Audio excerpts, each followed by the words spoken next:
Bueno, buenas tardes.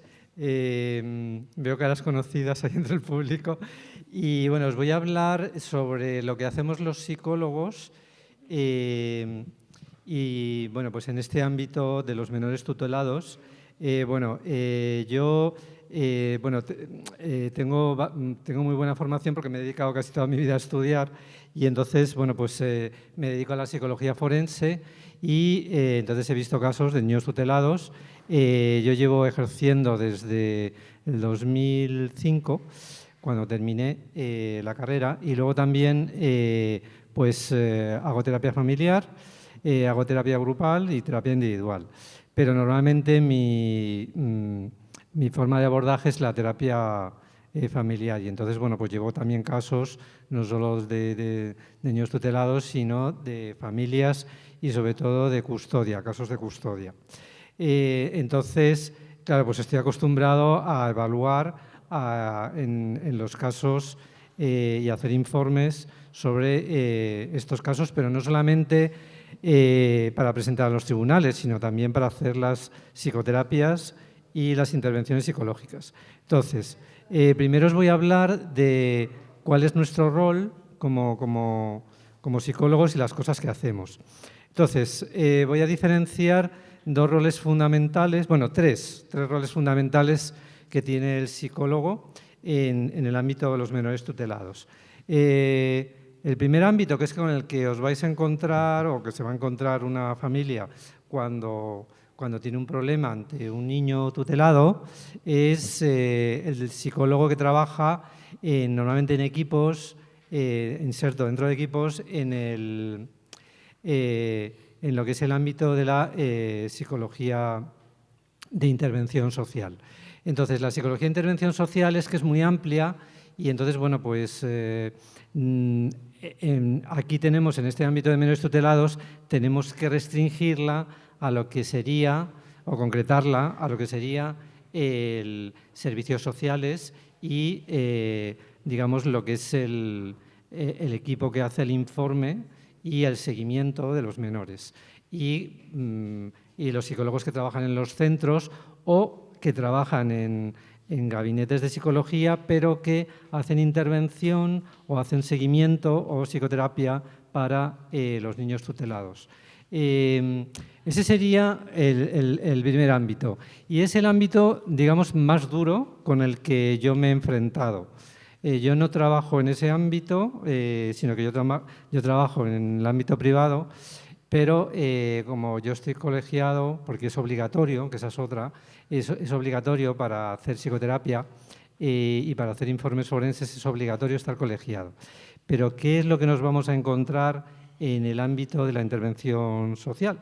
Chicos, pues que hay muchos psicólogos que no están colegiados. Entonces, ¿qué ocurre? Que, claro, no se les puede exigir, porque ellos van a decir, bueno, es que yo no he suscrito el código deontológico, ¿no? Y entonces, ¿por qué es importante estar colegiado? Porque es una garantía para la ciudadanía, ¿no? Y, sobre todo, es una garantía que no solamente es que tengo que cumplir las leyes, en las que establece el Código Civil, en las que establece el Código de Enjuiciamiento Civil y el Código de Enjuiciamiento Criminal, sino que voy a tener que suscribir todo lo que es las normas del Código Deontológico, que luego comentaré, porque yo en mi ámbito, en mi trabajo, pues me he encontrado muchos problemas porque, claro, se saltan en muchos casos pues algunas leyes, algunas normas del Código. Que, por cierto, una de las vías por las que se puede reclamar es poniendo una queja, un recurso, una queja, una denuncia en los colegios profesionales de psicólogos. Y luego también, por ejemplo, en los colegios profesionales de los trabajadores sociales. Pero ya aquí no me voy a meter porque no es mi competencia. Pero sí también decir que con los trabajadores sociales hay un ámbito en el cual también, bueno, pues yo me he encontrado a lo largo de mi trayectoria profesional, en la cual pues hay una una colisión, un conflicto, porque yo he visto en informes que hacen, informes psicosociales firmados solo por trabajadores sociales, donde también hablan de trastornos mentales y hablan de bueno, pues el ámbito cognitivo, o sea, facultades cognitivas de las personas que evalúan, y también de factores emocionales, ¿no? o el ámbito emocional de la persona. Entonces eso es, en mi opinión, desde luego, es un intrusismo profesional, ¿no? Yo no he hecho ninguna denuncia sobre esto en los colegios profesionales, pero me lo estoy planteando porque ya me estoy encontrando pues, bastantes informes sobre esto. No solo en el ámbito de menores tutelados, sino en otros ámbitos. Con lo cual, esto parece que es una costumbre, el hecho de que los trabajadores sociales pues, se han permitido hablar en términos que no les corresponden. Que para eso pues, uno hace una carrera y luego tiene que hacer posgrados y, bueno, y ser aceptado en los colegios profesionales, porque luego también tengo que decir que dentro de los colegios hay unas secciones, por ejemplo, está la sección de psicología jurídica y está la sección también de psicología de la salud y psicología clínica de la salud y de la psicoterapia y bueno, esto es una garantía todavía mayor de buen hacer, ¿no? Yo, por ejemplo, pertenezco a estas divisiones, ¿no? Bueno, en el Colegio de Madrid se denominan secciones, pero en el Consejo General de la Psicología, que agrupa todos los colegios, se denominan divisiones. Entonces, es muy importante porque uno tiene que estar formándose continuamente y, aparte, aporta con su experiencia y construye lo que es la psicología, en este caso la psicología jurídica o la psicología clínica. También hay una división de psicología de la intervención social, pero ahí yo no estoy metido. Bueno, no soy miembro. Bueno, entonces ha quedado claro que uno de los pilares es el psicólogo de la intervención social. Después otro ámbito es el psicólogo que hace psicoterapia. Entonces, es que dejo para el final lo más difícil, claro. Bueno, el psicólogo que hace psicoterapia, bueno, vamos a diferenciar, porque cuando viene una familia, o cuando viene una familia a mí, un caso que es derivado de muy diversas formas, o por abogados, o porque, como yo estoy en la lista de peritos también, porque hay una lista de peritos en los colegios profesionales que luego mandan a la Consejería de Justicia de la comunidad correspondiente, y ellos son los que nos mandan casos. Pues cuando me llega un caso, yo lo primero que veo es si lo que me piden es un informe, si lo que me piden, porque me pueden pedir desde el ámbito forense también hacer tratamientos o bien orientación. Eso depende de lo que me diga el juez o lo que soliciten las partes, ¿no? Pero siempre me lo pedirá el juzgado, o bien, si es en el ámbito público, y en el ámbito privado, pues vamos a ver lo que me piden, ¿no? Entonces, quiero diferenciar primero entre orientación familiar y terapia familiar. La orientación familiar, bueno, en la orientación familiar lo que hacemos los psicólogos es dar pautas, normalmente, ayudar a los consultantes, a las familias, para aquello que para lo que nos están demandando la ayuda. En este caso, si son niños tutelados, pues cómo manejarnos. O también puede pasar que los niños han sido tutelados y luego vuelven otra vez y se hacen mayores, pasan a mayoría de edad y vienen con una serie de dificultades o patologías, que se pueden crear patologías. Entonces, pues primero lo que vemos es un análisis de lo que nos están demandando. ¿Qué ocurre porque también pasa una cosa, y es que muchos menores que son tutelados, pues realmente, claro, pierden la referencia de los padres, porque luego tenemos que ver si esos padres pueden ver a sus hijos o no y cuánto. Entonces, digamos que pierden los referentes y entonces, digamos que las figuras de referencia pasan a ser los educadores, que vete tú a saber cómo son, ¿no? Porque, claro, ellos pues trabajarán 8 horas, ¿no? Supongo yo, y Bueno, digo educadores como los directores de los centros o trabajadores de los centros. Pero claro, esos no son los referentes ideales para educar a un hijo, ¿no? Que luego diré lo que necesita un hijo, ¿no? Bueno, entonces, esta parte de la orientación, lo que hacemos entonces, repito, es un poco dar pautas para que las personas se manejen sin llegar a que haya trastornos. Entonces, pues por ejemplo, yo pues necesito ayuda, o como me demandan algunos, pues para comunicarme con mis hijos, porque es que no sé, o en determinadas áreas, ¿no? Entonces nosotros hacemos esa intervención, pero esa intervención no está orientada a un cambio, que eso es lo que marca la diferencia con la psicoterapia. La psicoterapia se puede definir como una relación de ayuda donde sí que va a haber un cambio, pero va a haber un cambio porque hay un proceso disfuncional en la familia o en la persona que demanda, que nosotros llamamos paciente designado. Yo estoy hablando desde lo que es el paradigma o el enfoque más sistémico de terapia familiar, pero podría ser cualquier otro enfoque, porque el problema que tenemos los psicólogos es que hay muchos enfoques y entonces, claro, pues luego encima tampoco nos entendemos muy bien. Entonces, digamos que pasando ya al ámbito de la psicoterapia, nosotros detectamos que hay problemas serios que se convierten en trastornos, en disfunciones, como llamamos también, entonces sí que hacemos procesos terapéuticos, que podemos hacerlos porque nosotros los detectamos y entonces los proponemos, o bien porque las personas nos lo demandan, o los juzgados nos pueden demandar esto, ¿no? Entonces vemos en muchos casos como cuando entran los niños bajo tutela, pues entonces estamos viendo cómo pues algunos pues se les propone, es que digo así la palabra, se les propone, o a veces se les convence, a veces muy obligados, eso dependerá de cada caso, pues ir a una intervención psicológica. El problema de la intervención psicológica es que va a haber cambios y puede haber cambios en la personalidad, ¿vale? Luego, ¿quién es el sujeto de la intervención? Porque también eso tiene que quedar muy claro. Pues el sujeto de la intervención, aquí hay un problema.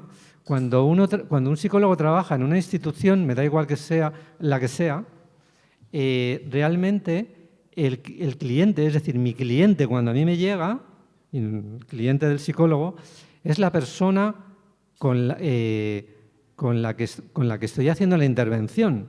Es decir, mi cliente no es el juzgado que me lo pide o el centro que me lo pide. Esto tiene que quedar muy claro.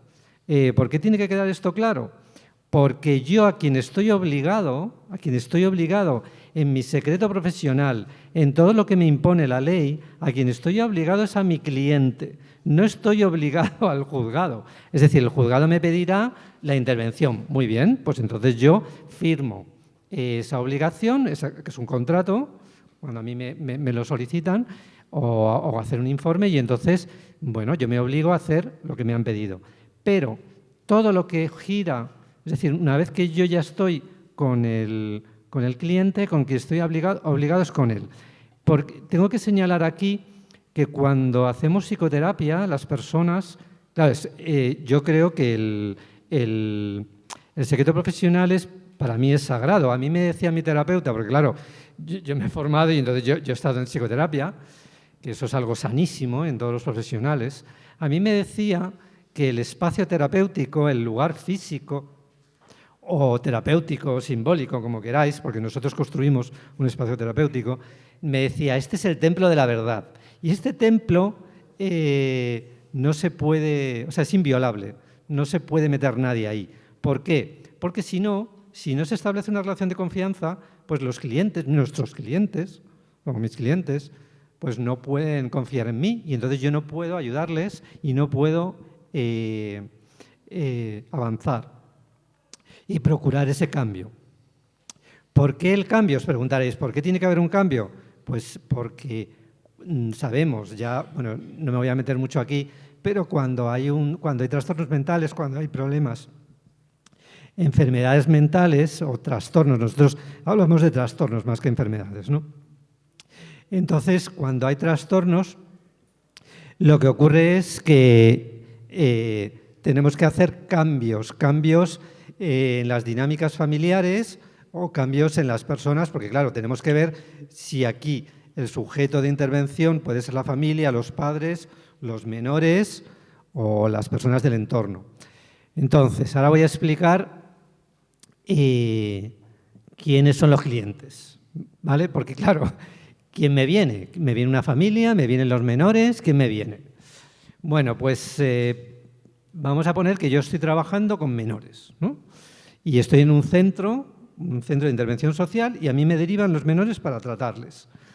Entonces, yo he dicho antes que mi cliente sería el menor, ¿vale? El menor que atiendo.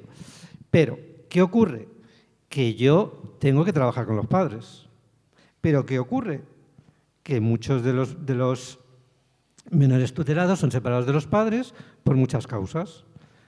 Porque puede haber procesos de divorcio, procesos de violencia entre medias, pueden tener trastornos los padres, puede haber muchas causas.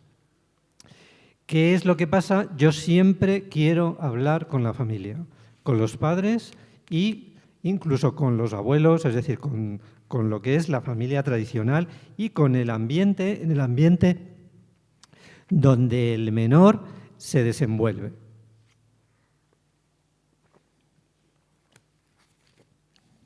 A ver, esto es muy importante porque lo que estamos viendo en los casos que yo he llevado, en los casos que he visto de menores tutelados, pues esto no ocurre. O lo que hacen es un poco como que servicios sociales pues mandan al menor a un centro y estos profesionales que intervienen pues parece que se olvidan de los padres, ¿no? Entonces, siempre que podamos tenemos que intervenir con los padres. Eso es lo recomendable. Salvo que se vaya a poner en peligro la vida del menor o que haya habido abusos sexuales, por ejemplo.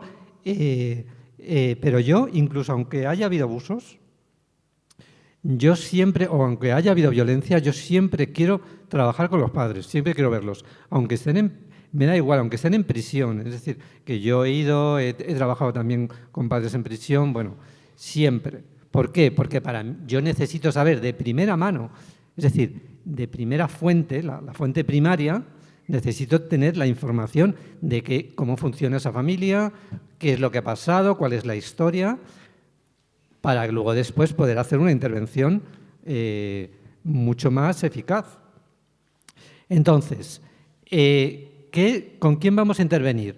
Bueno, pues entonces, por un lado, pues la preferencia serían los menores, pero ya he dicho que si puedo intervengo también con los padres, pero puedo intervenir con hermanos que no estén tutelados. Entonces también intervendría con todo el núcleo familiar, con los abuelos, he dicho, con los tíos, con quien pueda ser de ese ámbito familiar. Y también con amigos, con personas del ámbito de esta persona, es decir, con profesores, con el ámbito educativo donde se desarrolle. Esto es lo que normalmente llamamos trabajar en red, ¿no? Pero yo siempre tengo que estar llamando a la puerta de todas las personas que están en el contexto. ¿Qué va a ocurrir? Que unas personas me van a dejar y otras personas no me van a dejar. Eso ya veremos. Pero yo, con cuantas más personas pueda trabajar, mejor. Claro, me vais a decir, bueno, es que te puedes perder. No, porque yo ya estoy entrenado. Es decir, en mi trabajo como terapeuta ya estoy entrenado y tengo que sacar la información de cada uno y tengo que darle a cada uno su espacio y ver el rol que está desempeñando y ver si ese rol es funcional o disfuncional en caso del menor. No nos olvidemos que yo siempre estoy centrado en el menor, pero como yo trato a la familia entera, pues entonces voy a acceder a los padres. ¿Pero qué es lo que ocurre en la realidad? Pues que claro, pues que no me dejan intervenir, no me dejan porque si la Comunidad de Madrid ha tutelado, pues entonces no puedo, ¿vale? Pero eso no quiere decir que yo no lo pueda solicitar, yo lo puedo solicitar, cualquier psicólogo lo puede solicitar y, bueno, vamos a ver si me dejan o no. Otra cosa que tenéis que saber es que aunque el menor esté en tratamiento individual, que nunca es la terapia de elección, lo vuelvo a repetir, la terapia individual con menores nunca es la terapia de elección. Siempre trabajaremos en terapia familiar o en terapia grupal con menores, salvo que haya problemas de psicosis, ¿no? pero siempre, siempre vamos a tener que trabajar con los padres. O sea, siempre la forma de intervención más efectiva es así. Entonces, bueno, yo os estoy diciendo lo ideal. Luego después lo que nos encontramos, la casuística es muy diferente. Después, ¿con quién trabajo también? A veces yo no puedo ver a los menores porque no me dejan, entonces trabajo con los padres, ¿vale? Entonces, estoy hablando del ámbito de la psicoterapia, ¿eh?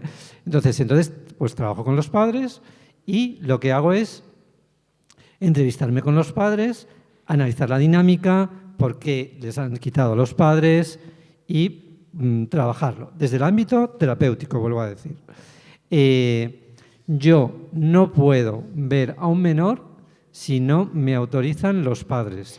¿Qué ocurre? Según la ley del menor, un menor a partir de los 16 años puede consentir para hacer un tratamiento. Y entonces yo sí puedo verle, pero me obliga, la ley me obliga, y el código deontológico del Colegio de Psicólogos me obliga a comunicar a servicios sociales, si el niño está tutelado, a comunicar que yo estoy haciendo una intervención.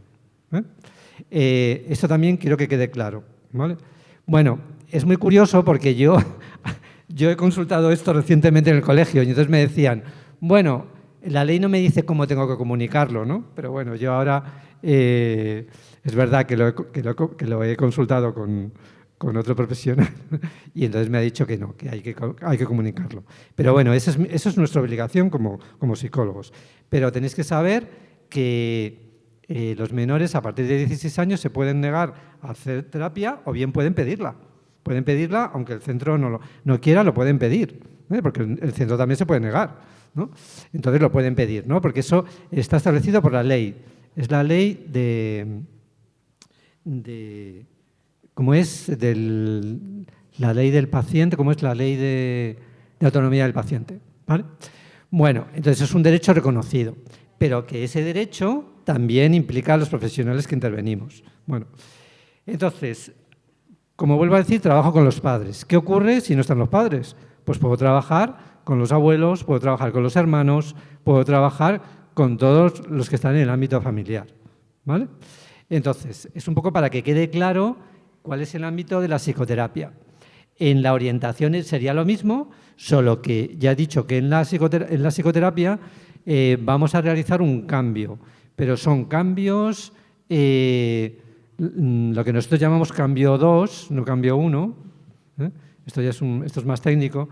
Un cambio 2 es un cambio donde se producen movimientos en las dinámicas relacionales en la familia, donde la familia avanza hacia unas dinámicas funcionales. Es decir, hay un cambio de las dinámicas disfuncionales, que son las que producen trastornos, o las que no es que haya trastornos, sino que hay situaciones que son muy difíciles de manejar. Bueno, ¿cuáles son...? Un momento que tengo que ver el tiempo. Vale, no, todavía queda. ¿Cuáles son los ámbitos en los que intervenimos? Bueno, pues son muchos, ¿no? Me refiero, las variables con las que intervenimos. Pues sobre todo lo que nosotros nos centramos, o lo que yo me centro por mi formación, es en la interacción. En la interacción, es decir, en los aspectos de interacción de la familia, luego en todo lo que es en los aspectos emocionales, cómo se manejan las emociones, cómo se manejan los pensamientos, cómo se maneja la conducta, y luego también todos los aspectos de la biología de la persona. Es decir, es que puede haber enfermedades que, bueno, pues que tienen que tratarse. Entonces sabemos que cuando hay un problema grave, la familia se estructura en función alrededor de ese problema. Y entonces, en los casos de niños tutelados, es que claro, no tenemos casos puros. Es que el trastorno a lo mejor me viene, o sea, la situación de tutela me puede venir con una enfermedad o me puede venir con un tratamiento. Y entonces, ¿qué hacemos en ese caso? Entonces, esto es un calvario para los psicólogos que estamos interviniendo y también para los abogados. Porque claro, tenemos que ir solicitando continuamente pues que nos den información a la que tenemos derecho, ¿no? Y, bueno, según el Código Deontológico, que además está escrito expresamente, cualquier intervención psicológica, supongo que las intervenciones médicas eran parecidas, no lo sé, pero desde luego es lo que a mí me compete, el Código Deontológico regula que cuando un menor, cuando hay intervención en un menor, aunque esté tutelado, hay que dar información a los padres, a las personas encargadas de la tutela, es decir, a los tutores. En este caso, por ejemplo, estamos en Madrid, pues la Comunidad de Madrid. Si estamos en Andalucía, pues la comunidad andaluza, ¿no? Todo lo que depende de la consejería, supongo, de Familia y Servicios Sociales, ¿no? Entonces, pero los padres tienen derecho, ¿vale? Y también el propio menor, ¿vale? No lo olvidemos. El propio menor, es decir, cada vez que alguien es evaluado o se va a hacer intervención, puede solicitar un informe. Pero no es ya un informe, sino que a mí me digan qué es lo que tengo o qué es lo que van a hacer conmigo. Porque yo cuando intervengo tengo que establecer y definir unos objetivos. Entonces, en la intervención, ¿cuál es el paso? Me viene una persona, yo hago una evaluación psicológica o un psicodiagnóstico y ahí establezco unos objetivos que tengo que consensuar con la persona. Yo tengo que decirle, mira, yo he visto esto, tengo que hacer una evaluación y entonces tengo que hacer lo que se llama una devolución de lo que yo he visto, de esa evaluación psicológica. Esto es obligatorio. Esto es como el equivalente en medicina es a que se hacen unas pruebas, se ve el diagnóstico y entonces pues vamos a ver qué tratamiento ponemos, ¿no? Pues esto es lo mismo. Bueno, nosotros trabajamos con hipótesis, ¿eh? O sea, es todo científico y entonces las hipótesis se están contrastando sesión a sesión o, bueno, pues cada vez que yo veo a los clientes o a los consultantes o a los pacientes que tienen distintos nombres. En función de las escuelas se les llama de una manera o de otra. Bueno, no me voy a meter ahora en... Hay distintos tipos de clientes, ¿no? Porque, claro, puede ocurrir que me venga una persona, un menor, y a mí me impongan que haga una terapia con ese menor. A mí me lo puede pedir un juzgado o me lo pueden pedir unos padres, ¿no? Pero el menor a lo mejor no quiere. Bueno, ¿qué hacemos en estos casos? Esto estoy harto de verlo. Estoy harto de verlo. Entonces, ¿qué ocurre en estos casos? Pues yo lo que hago es que hablo con el menor, con los padres delante o no, y si me dejan, y si no, pues luego le veo siempre a solas y entonces le digo, pues yo negocio. O sea, aquí ya me pongo a negociar. Pues mira, esto es lo que hay y tú verás si a ti te compensa o no te compensa. Si te compensa estar en un nivel de sufrimiento alto o no. Y bueno, pues hay menores que quieren y otros que no. Entonces, es decir, que nosotros no siempre podemos ayudar porque no siempre nos dejan. Es decir, también quiero decir que no siempre nuestras intervenciones son exitosas, ya nos gustaría a nosotros. Es decir, que a veces hay problemas muy complejos y ni los padres trabajan, ni quieren trabajar, ni los menores, ni nada. Y entonces, en esos casos son muy frustrantes para nosotros como profesionales y tenemos que disponer una distancia, ¿vale? Bueno, ahora voy a hablar del papel que tenemos los psicólogos forenses, que es el más complicado. Bueno, a ver, dentro del ámbito forense, bueno, ya sabes que hay varios ámbitos que serían penal, sería civil, el contencioso administrativo, en laboral, también hay militar, ¿no? Pero digamos, en lo que respecta a los menores, nos vamos a mover siempre en el ámbito civil y en el ámbito penal. Eso es lo que más vamos a ver. Entonces, yo realmente tampoco es que... A ver, a mí me da igual el ámbito en el que esté. Es decir, yo tengo que hacer el informe y yo tengo que hacer la evaluación, ¿no? Entonces, muy importante que sepáis que yo he dicho antes que yo soy miembro de la División de Psicología Jurídica del Colegio del Consejo General de la Psicología. Bueno, pues esta división, o sea, de Psicología Jurídica, ha emitido un documento donde dice cómo tiene que ser un informe forense, ¿vale? Pero bueno, estos son los informes que hago yo, por ejemplo, o los informes que hacemos nosotros, pero que no tienen por qué ser igual a los informes que hacen desde servicios sociales, ¿eh? entonces, ¿qué partes? Bueno, ya he dicho que normalmente a mí el ámbito me da un poco igual, porque yo lo que tengo que hacer es valorar qué es lo que se me demanda. Es decir, normalmente en el ámbito de los menores lo que voy a hacer es, normalmente, bueno, a mí me pueden pedir que valore a un menor, pues entonces lo valoro. Y entonces, ¿qué es lo que suelo hacer? Si me piden valorar a un menor, lo que suelo hacer es evaluar como 3 áreas diferentes, que sería la personalidad. Entonces tendría que utilizar instrumentos para medir la personalidad, luego test específicos, luego todo lo que es la clínica, es decir, ver si hay trastornos con también unas pruebas específicas, y luego después todo lo que sería la inteligencia. Digamos que incluye todas las funciones psicológicas superiores, como es el lenguaje, la atención, la percepción, las funciones ejecutivas, todo lo que es el aprendizaje. Bueno, entonces, eso se derivará en lo que llamamos el CEI, ¿no? Que son hay test que engloban todo esto y hay baterías de test, pero bueno, en función de lo que me toque. Porque claro, aquí también se mezcla muchas veces, como he dicho que hay patologías, pues que los menores tienen problemas neuropsicológicos. Es decir, que están afectadas las funciones psicológicas superiores y entonces tendría que evaluarles. Bueno, esto es lo que normalmente sería un informe completo, pero yo también evaluaría los antecedentes y también evaluaría todo lo que es, pues todo lo que es la familia y la evolución de este menor desde que nace, desde cómo ha sido la gestación, de si ha sido deseado o no, hasta el momento presente.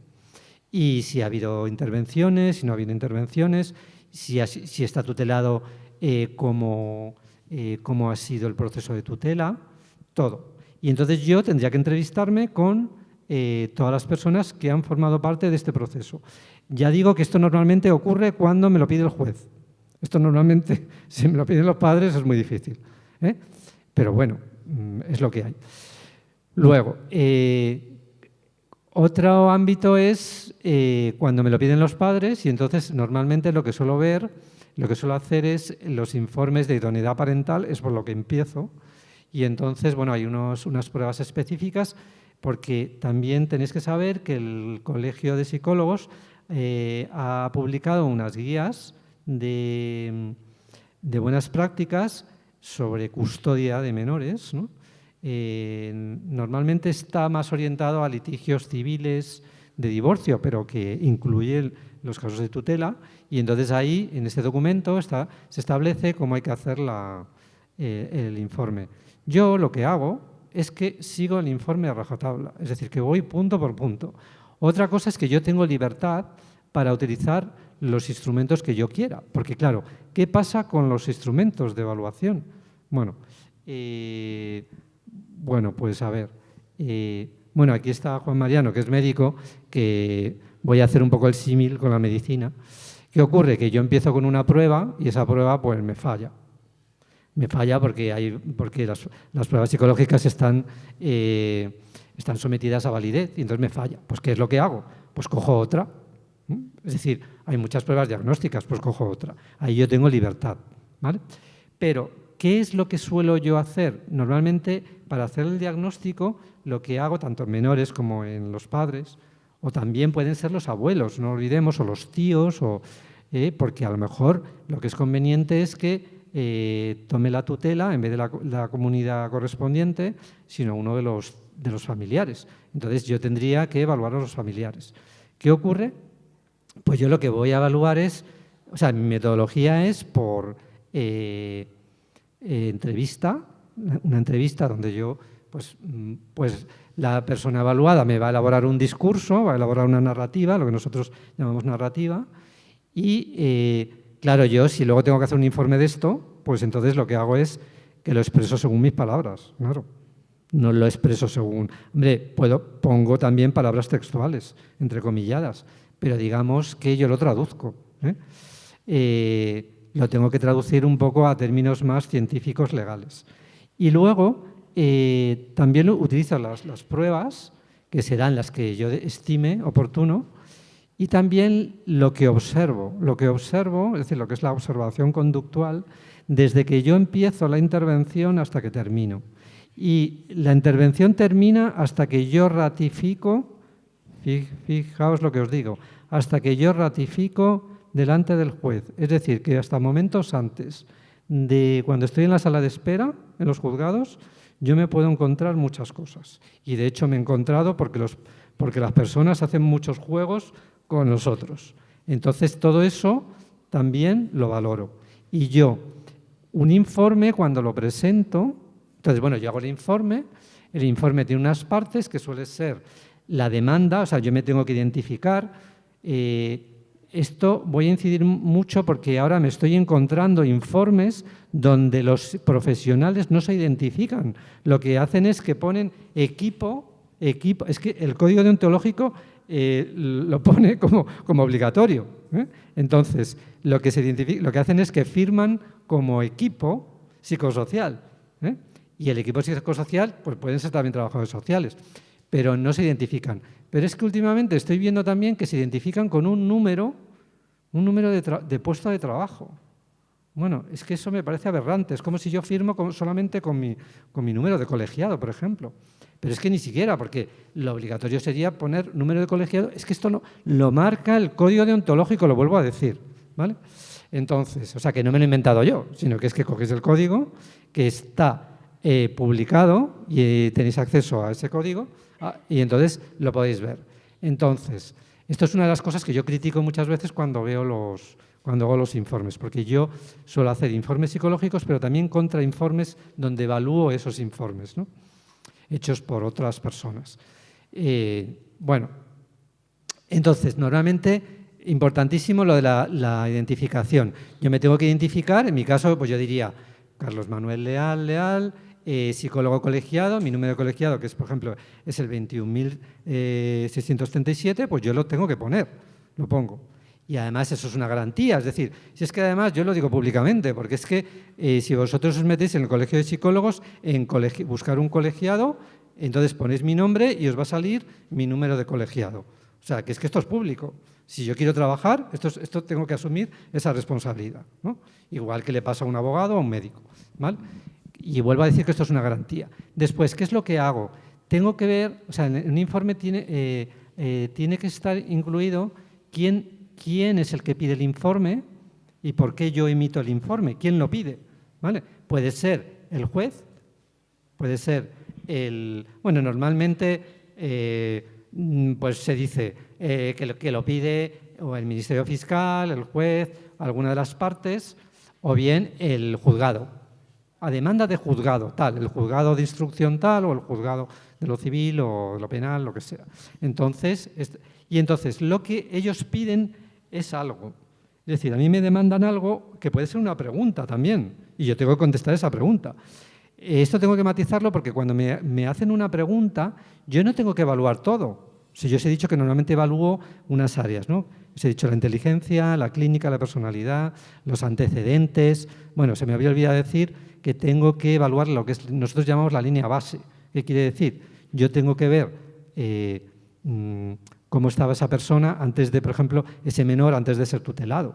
¿Cuál era su situación?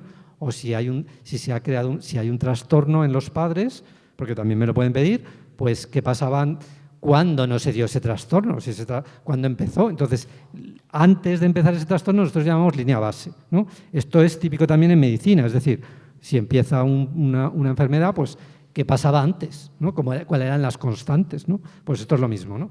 Bueno, esta línea base establecerla es compleja, pero se puede establecer. Bueno, otra cosa es que, bueno, entonces, me piden la demanda, que yo me identifique la demanda, y luego pasamos a la metodología. Bueno, lógicamente la demanda va orientada a que yo haga un informe sobre determinada persona, fulanito de tal, o Pepe Pérez, o quien sea, ¿no?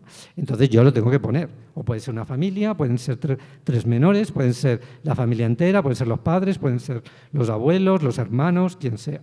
Y yo tengo que explicitarlo. Después yo tengo que hablar de la metodología. ¿Qué es lo que voy a hacer? O sea, ¿qué es lo que yo necesito para utilizar el informe? Lo tengo que volcar ahí. Entonces, la metodología será el expediente judicial, todo lo que está volcado en el expediente judicial, pues si hay denuncias, si no las hay, todo lo que hay, todas las actuaciones. Y aquí es donde tenemos un problema que luego seguro que Alicia lo va a criticar, y lo va a criticar con razón, y es que nosotros no tenemos acceso a todos los informes y a todo lo que figura en el expediente judicial. ¿Y entonces qué ocurre? Pues que esto es algo que a mí me chirría y por el cual vosotros tenéis que chillar, y esto es un tema muy serio, que es que, claro, si yo como profesional no tengo acceso a esos informes, no los puedo valorar. Pero a lo mejor no son informes que tenga que valorar, sino que es información fundamental para mí, para que yo pueda llegar a unas conclusiones, ¿vale? Entonces, después serían todas las pruebas que yo paso y luego, bueno, pues la entrevista, la observación conductual, como os he dicho, y yo tengo que volcar todo lo que veo.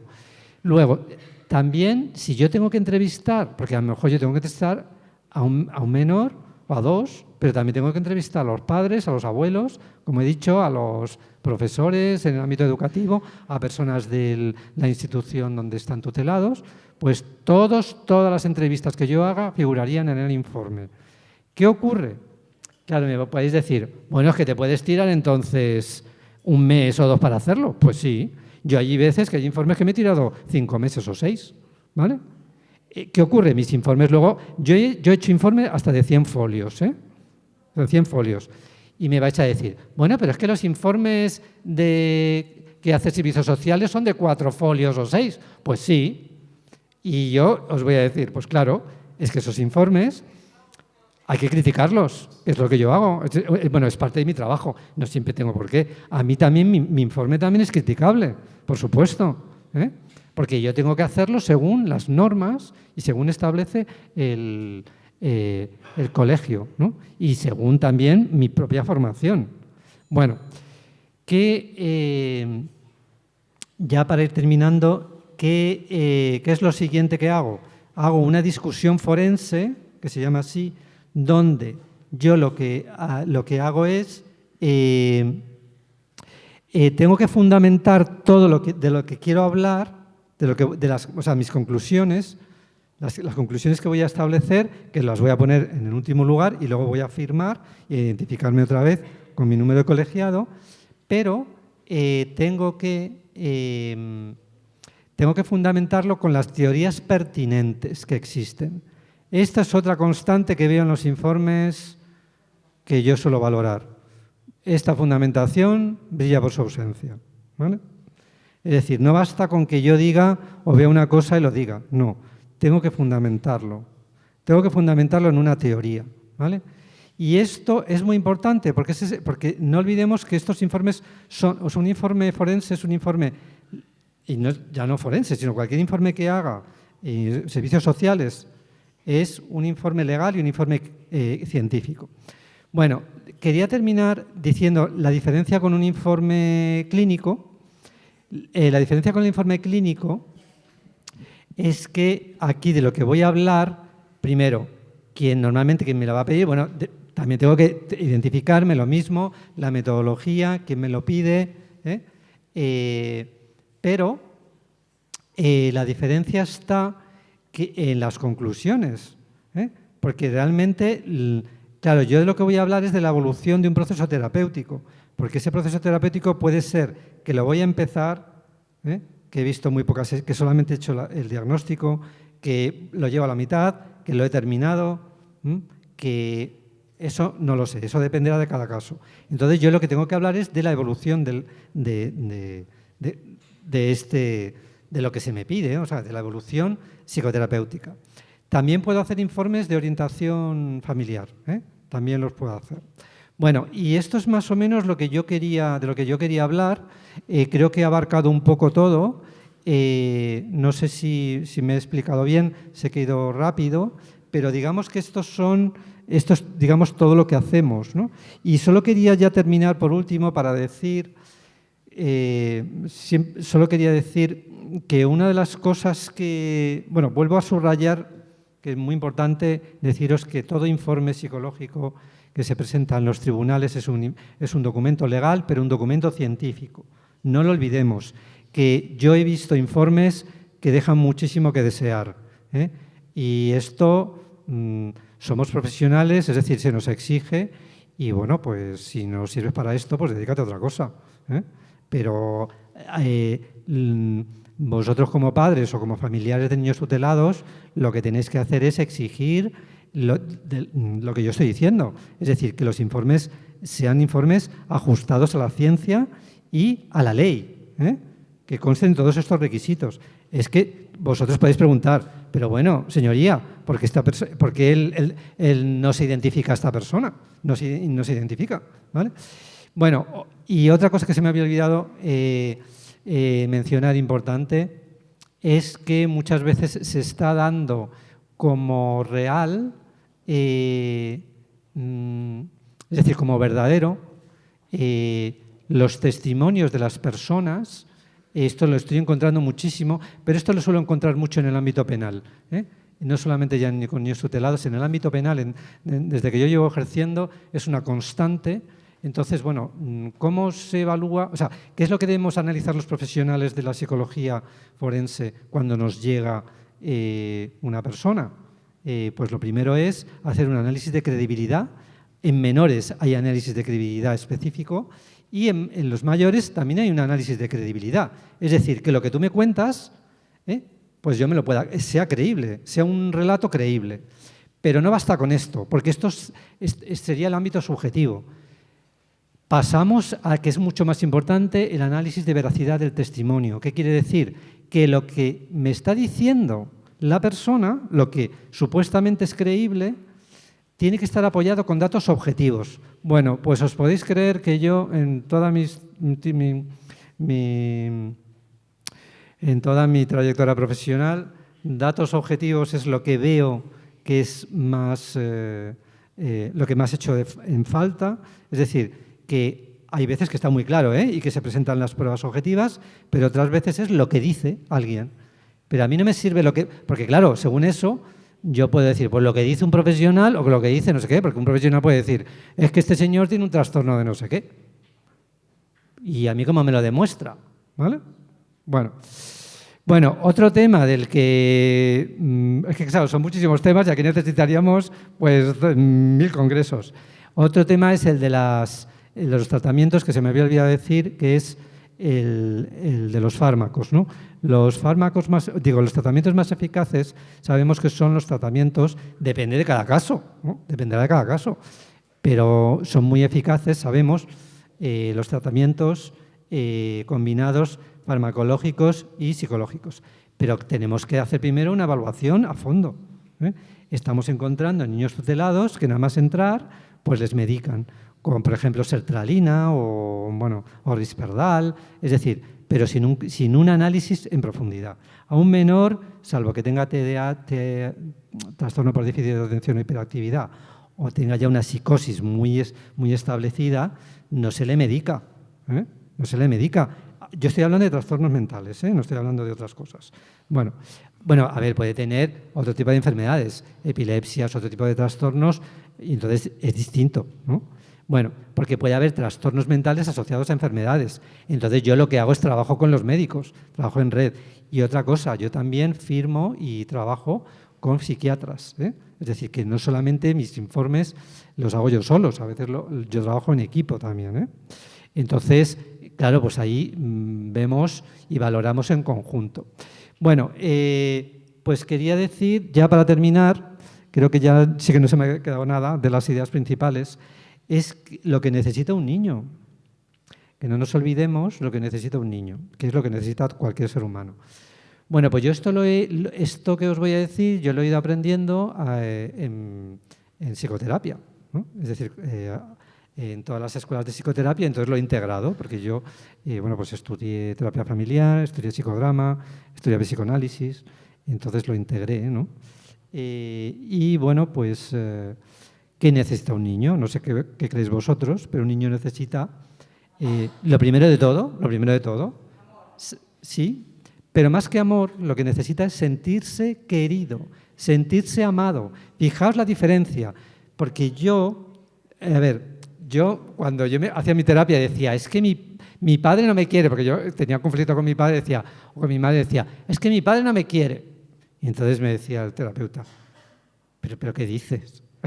Y entonces, bueno, que puede ser, ¿no? Y hasta que me di cuenta yo, que no es exactamente como hay que... No es, yo lo decía incorrectamente. Lo que tenía que decir es que no me siento querido, ¿vale? Fijaos cómo cambia la narrativa. Entonces, un niño necesita sentirse querido, amado por las personas de su entorno, pero fundamentalmente por sus padres. ¿Por qué?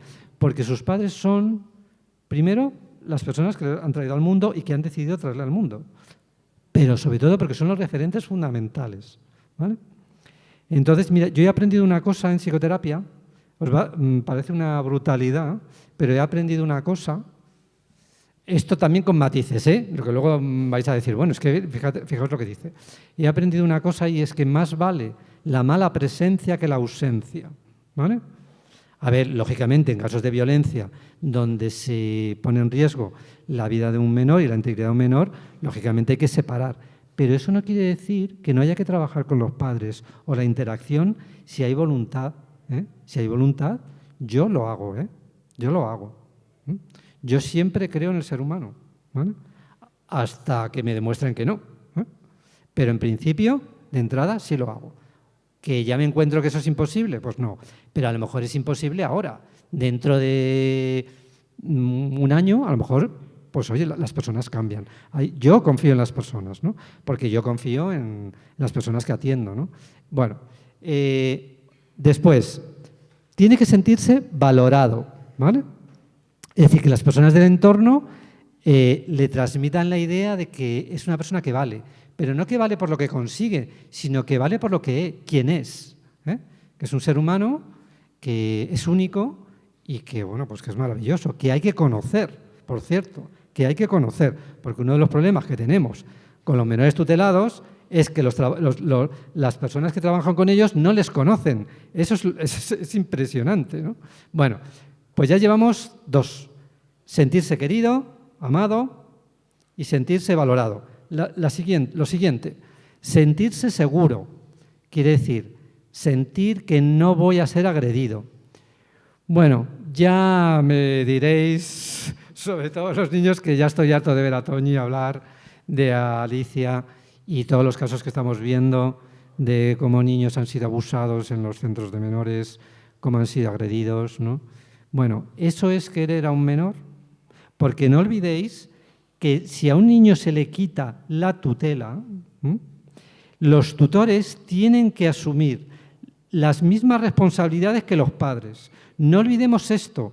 Y los padres, aunque se les haya quitado la patria potestad o la tutela y se les haya retirado, han de exigir, pero no solamente los padres, sino la sociedad entera y los profesionales tenemos que exigir que el niño se desenvuelva, el menor tutelado, el niño, porque ese niño tiene nombres y apellidos concretos y es un ser concreto que siente y que es parte de la sociedad, pues hay que velar por su seguridad.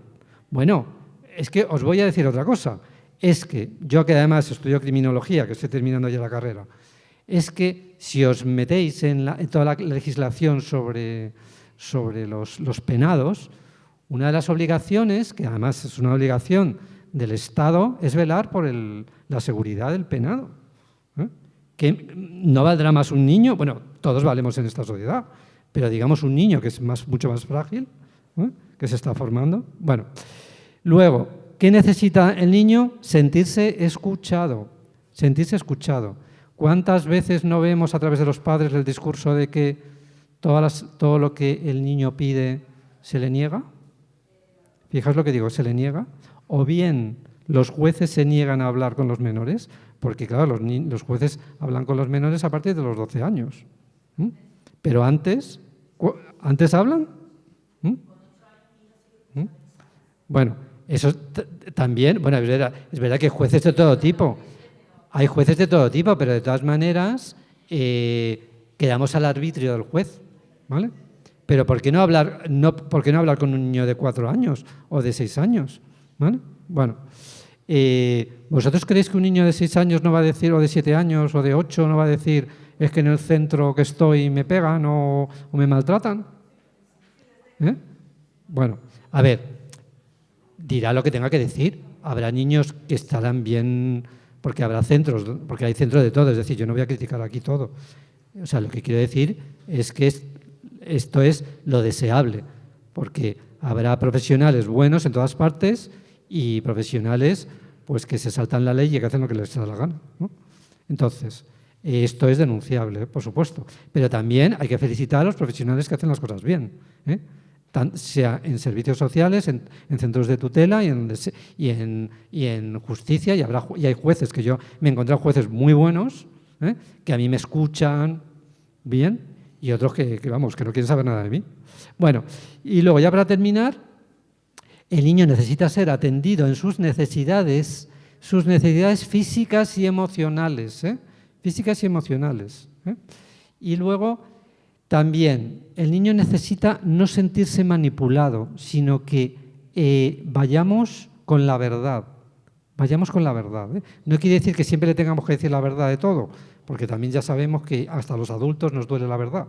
Es decir, hay que decir la verdad, pero yo, como siempre digo a los pacientes, yo te voy a decir las cosas según a mí me convenga, ¿no? Para no hacerte daño, ¿no? Pero al final te diré todo lo que... Porque tú vienes, como he dicho yo les digo que este es el templo de la verdad. Bueno, que estoy quitando tiempo. Y luego, por último... Vale, por último ya. Simplemente que la relación que tenga con el menor, con el niño, sea de afirmarle, no de negarle y excluirle. Es decir, afirmarle legítimamente. Bueno, ya me callo y si tenéis alguna pregunta...